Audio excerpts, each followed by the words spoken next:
આ મારું ગામનું છે નહીં, માઇકે કોઈ દર ઊભું રહેવાનું, પણ પ્રબોધ સ્વામીએ કીધું તું નીચે ઉતરે એની પહેલાં બોલીને જજે. રૂમમાં બી કીધું હતું, પણ એ વખતે તો મેં હસવામાં કાઢી લીધું, પણ સિરિયસ હતા.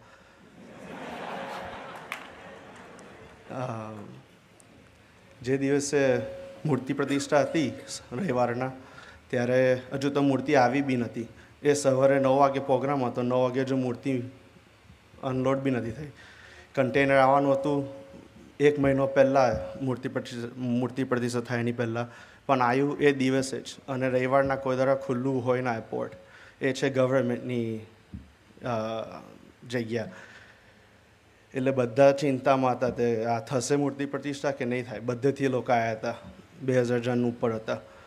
એટલે બધા ટેન્શનમાં હતા, આ થશે નહીં થાય, થશે નહીં થાય. તો પ્રબોધ સ્વામી કે આવી જશે. તો ઉલટું ડિલે થતું ગયું. અપડેટ આપણે જોતા હતા, ઉલટું લેટ થાય. પછી આપણે કોન્ટેક્ટ કરવા ગયા સિટીમાં, કસ્ટમ્સમાં, તે તમે કંઈ કરી આપો. તો બધા ના પાડે. પછી પ્રબોધ સ્વામી કીધું તમે આ માણસને રીચ કરો, એ આપણને હેલ્પ કરશે. તો પછી આપણે એમને રીચ આઉટ કર્યું.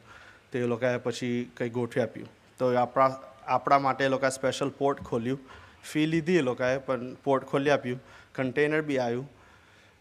મૂર્તિ પ્રતિષ્ઠા 1 કલાક ડિલે કરી, પણ થઈ બી ગઈ એ દિવસે. પછી મહિના પછી એ લોકોનો ઈમેલ બી આવ્યો, તો અમે તમને પૈસા પાછા આપ્યા છે. આપણે કંઈ એ લોકોને કીધું બી નહોતું. એ લોકોએ સામેથી જ મોકલી દીધા પૈસા પાછા.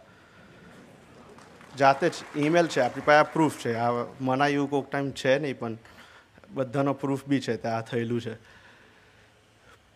પછી બીજો એક પ્રસંગ હતો આ બધું પરમિટનું. તો આપણી પાસે જે દિવસે મૂર્તિ પ્રતિષ્ઠા હતી એ દિવસે જ પરમિટ, એના 1 દિવસ પહેલાં આપણને પરમિટ આવી. અને એમાં હતી 2-3 જુદી પરમિટો લેવાની હતી આપણું ફંક્શન રાખવા માટે. અને ના હોત તો પછી આપણું બંધ કરી દેતા આખું મંદિર. તો એ પરમિટો એકી હોતી નહીં. આપણું બિલ્ડિંગમાં જે ગેસ આવે તે ગેસ બી આપણી પાસે હતું નહીં, જે ગેસ લાઈન આવે તે બધું 1 દિવસ પહેલાં જ સેટિંગ થઈ ગયું. બધા ઊંચા નીચા થતા હતા, પણ પ્રબોધ સ્વામી હસ્યા જ કરતા હતા બધા ઉપર. તે હા થઈ જશે. પણ કેમનું થાય હજુ કોઈને સમજાતું જ નહોતું. જે હોલમાં આવો જે હોલ ત્યાં છે થોડોક નાનો, ત્યાં બી કાર્પેટ બી નથી લાગેલી 1 વીક પહેલાં. એ 1 વીકનીમાં જ બધું અડધું ફ્લોરિંગ થયું, પેન્ટ થયું. કશું તમારે લાગે તે આ મંદિર હજુ તૈયાર જ નથી. પણ જે દિવસે ઓપનિંગ હતું એ દિવસે બધું જ તૈયાર થઈ ગયું હતું. કશું બાકી રહ્યું નહોતું.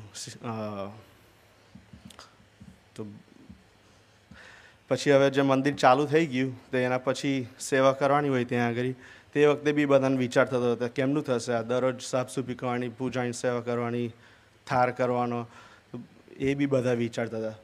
તો એ બી બધું ગોઠવાઈ ગયું. ત્યાંના જે મેઇન લીડર છે હર્ષદ અંકલ, સ્વામીજી પ્રબોધ સ્વામી જાતે એમને લીડર તરીકે મૂકી ગયા છે.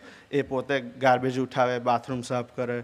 મારા જેવો તો હજુ બાથરૂમ એકવાર બી સાફ કરી નથી, પણ એ રેગ્યુલરલી બાથરૂમ ક્લિનિંગની સેવામાં આવી જાય.